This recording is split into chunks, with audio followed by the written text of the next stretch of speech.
Assalamualaikum warahmatullahi wabarakatuh. Perkenalkan, nama saya Bu Mega Clara Lulita. Saya yang akan mengajar mapel PPKN di kelas 10 nanti. Mungkin profil saya lebih lengkapnya kalian bisa baca di slide yang awal tadi. Oleh karena itu, langsung saja kita akan mempelajari materi yang akan kita pelajari di semester pertama ini. Di semester pertama ini, kita akan mempelajari bab pertama, yaitu mengenai nilai-nilai Pancasila dalam kerangka praktik penyelenggaraan pemerintah negara. Jadi, sebelum kalian membahas lebih lanjut mengenai nilai-nilai Pancasila, kita pelajari dulu bagaimana sih pemerintah yang ada di negara kita. Apakah pemerintah negara kita sudah melaksanakan menyelenggarakan pemerintah negara kita sesuai dengan nilai-nilai Pancasila ataukah masih belum?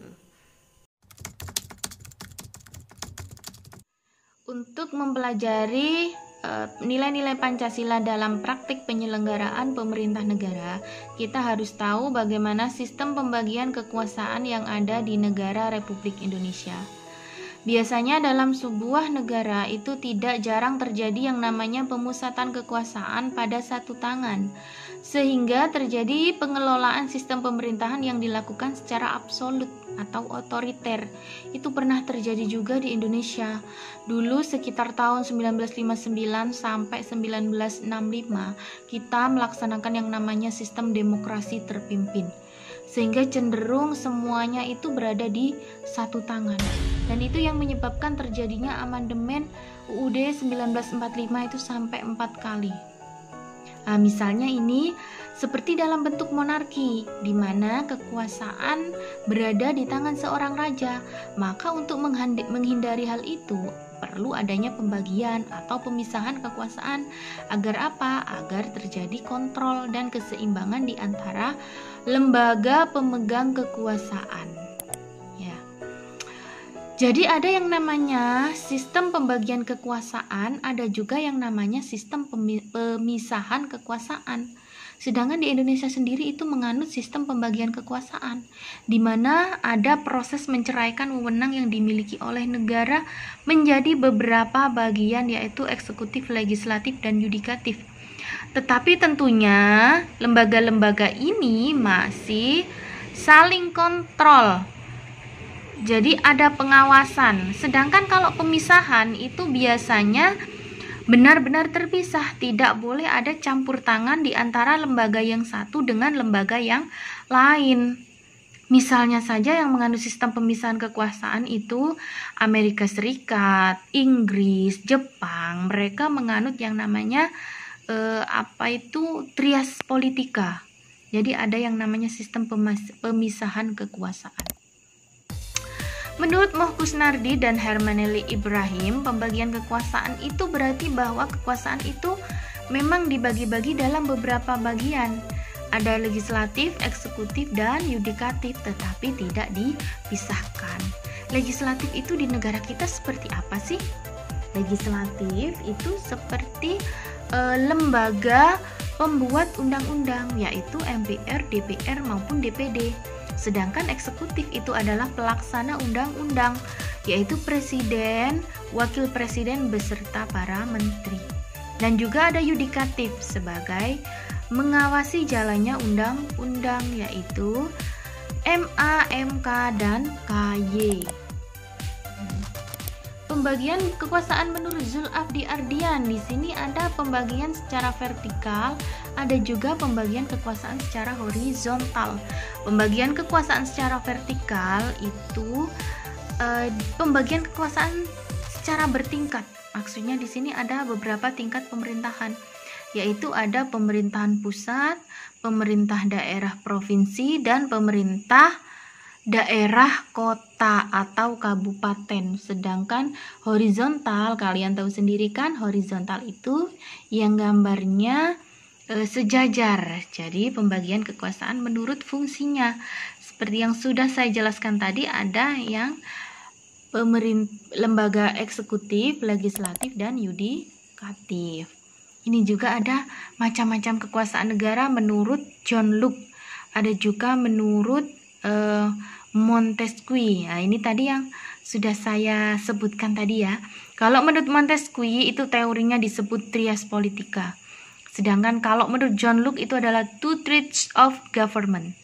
Jadi mereka membagi kekuasaan ke dalam 3 macam, yaitu legislatif, eksekutif, ada juga federatif.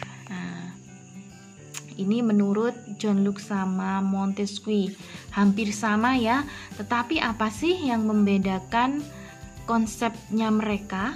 Kalau menurut John Locke, kekuasaan eksekutif itu adalah kekuasaan yang mencakup kekuasaan yudikatif, karena mengadili itu berarti melaksanakan undang-undang. Sedangkan federatif itu yang melakukan hubungan luar negeri. Kalau menurut Montesquieu, kekuasaan federatif karena melakukan hubungan luar negeri itu termasuk kekuasaan eksekutif, sedangkan kekuasaan yudikatif harus merupakan kekuasaan yang berdiri sendiri dan terpisah dari eksekutif. Tetapi pada kenyataannya ternyata sejarah menunjukkan bahwa cara pembagian kekuasaan yang dikemukakan oleh Montesquieu itu yang lebih diterima. Ya. Ini menurut Jim Lee Assedik menjelaskan mengenai cabang-cabang dari eksekutif, legislatif, dan yudikatif. Cabang kekuasaan legislatif itu adalah memiliki fungsi pengaturan, pengawasan, dan perwakilan. Kalau kekuasaan eksekutif itu sistem pemerintahan, ada juga kementerian negara. Ini nanti kekuasaan-kekuasaan ini bisa kalian lihat di dalam Undang-Undang Republik Indonesia tahun 1945. Di dalam undang-undang itu sudah disebutkan lembaga-lembaga itu tadi beserta tugas dan kewenangannya. Ya. Nah, ini ada konsep pembagian kekuasaan pemisahan tadi itu ya. Biasanya cenderung dikonotasikan dengan pendapat Montesquieu secara absolut. Jadi konsep pembagian kekuasaan yang dikaitkan dengan sistem supremasi MPR yang secara mutlak menolak ide pemisahan kekuasaan ala trias politica.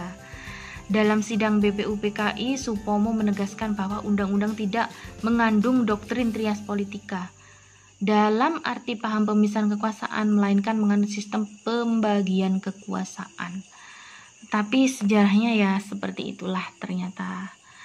Apa yang sudah kita alami di negara kita dulu memang pernah ya sampai ditegaskan oleh Mr. Supomo bahwa di dalam undang-undang itu sudah dijelaskan yang namanya pembagian kekuasaan. Sebelum amandemen itu sudah mengandung sistem pembagian kekuasaan. Nah, ini latar belakang check and balance yang ada di Indonesia. Check and balance itu apa sih? Yaitu tadi yang namanya sistem pembagian kekuasaan, itu ada yang namanya kontrol dan pengawasan antar lembaga-lembaga negara yang ada di negara kita. Ya. Itu di dalam undang-undang itu ada di pasal mulai dari pasal 3 yaitu MPR. Kemudian ada DPR di pasal 19, 20, kemudian presiden itu juga ada di mulai pasal 6, kemudian tugas-tugasnya pasal 11 itu ada. Coba nanti kalian analisis ya. Coba kalian analisis apa saja sih tugas dan kewenangannya dari presiden, MPR, DPR, DPD, MA, MK, dan KY. Jadi walaupun mereka memiliki tugas dan kewenangan sendiri-sendiri, tapi mereka tidak bisa memutuskan suatu hal sendiri. Pasti harus ada persetujuan dari lembaga-lembaga negara yang lain. Ya. Misalnya saja presiden dalam memberikan gerasi, rehabilitasi, itu tidak bisa dia memutuskan sendiri. Harus ada persetujuan dari DPR atau dari MA ya. Di situ nanti ada, kalian baca sendiri di dalam undang-undang apa sih gerasi, rehabilitasi, dan amnesti, abolisi ya. Kemudian sistem pemerintahan negara kita itu menganut sistem presidensil, di mana presiden itu sebagai kepala negara juga sebagai kepala pemerintahan, mulai dari Presiden Soekarno sampai Presiden Joko Widodo. Tetapi selama Indonesia merdeka sampai saat ini, negara kita tidak hanya menganut sistem presidensil, tapi juga menganut sistem pernah melaksanakan sistem pemerintahan parlementer. Misalnya saja dulu ketika masa Republik Indonesia Serikat, itu kita menggunakan sistem pemerintahan parlementer. Nanti kita pelajari lebih lanjut lagi ya. Ini tugas kepala negara, presiden sebagai kepala negara. Ini tugas dan kewenangannya. Nanti kalian catat, kalian rangkum ya, apa saja sih biar kalian paham, dan ada di pasal berapa, kalian cari ya. Kemudian sebagai kepala pemerintahan, karena kita menganut sistem pemerintahan presidensil, maka presiden juga sebagai kepala pemerintahan ya. Presiden juga punya hak, ini yang sudah saya sebutkan tadi. Tetapi walaupun dia punya hak gerasi, amnesti, abolisi, juga harus meminta pertimbangan dari DPR ataupun dari MA. Nah, ini.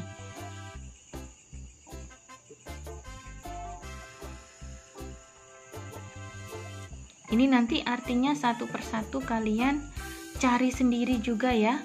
Nah, ini dalam bidang eksekutif, presiden itu memegang kekuasaan menurut Undang-Undang Dasar. Ada di pasal 4, kemudian pasal 5, kalian cari semuanya, nanti buat sebuah tabel ya. Tugas dan kewenangannya itu apa saja sih ya.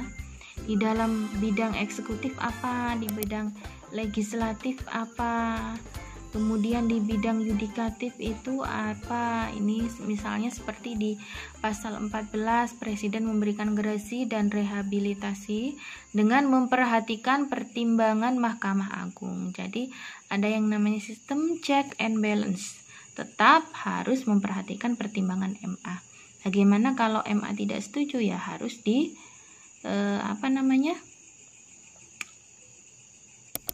dipertimbangkan ulang. Kemudian wakil presiden apa saja tugasnya, kemudian ada di pasal berapa saja.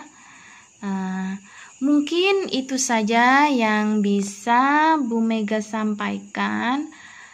Tugas kalian selanjutnya adalah mencari tugas dan kewenangan lembaga-lembaga negara, yaitu eksekutif, legislatif, dan yudikatif. Kalian cari saja 8 lembaga utama negara saja ya. Jadi seperti menteri, jangan dulu, nanti kita akan mempelajari lebih lanjut di pertemuan kedua. Kita akan mempelajari mengenai fungsi dan kedudukan kementerian-kementerian negara Republik Indonesia. Cukup sekian dari saya. Terima kasih atas perhatiannya. Jangan lupa tetap jaga kesehatan and stay at home. Sampai jumpa di pertemuan kedua. Selamat belajar, semangat. Dan jangan lupa kerjakan tugas yang sudah Bu Mega berikan tadi. Assalamualaikum warahmatullahi wabarakatuh.